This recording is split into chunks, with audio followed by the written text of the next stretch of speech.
Kapag alam kong may plastic ako ng isang tao, plastic ko rin. What? Ano? Walang marunong. Hindi ako magkapatalo, no? Sa mga nagsasabing plastic, huli na kayo sa balita, ecobag na ako ngayon.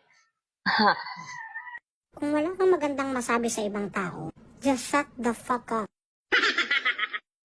Anong pinagsasabi mo diyang pinili?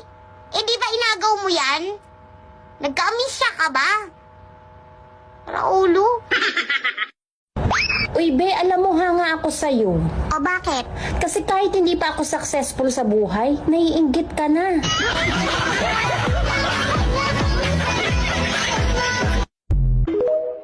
Kaya bilib ako sa'yo eh. Ayaw mo gawin sa'yo, pero gawain mo. Alam mo, yung mga post ko, hayaan mo na. Nagpapapansin ako eh. Hindi ako nagpo-post dahil gusto kitang paringgan. Hindi ako nag-name drop.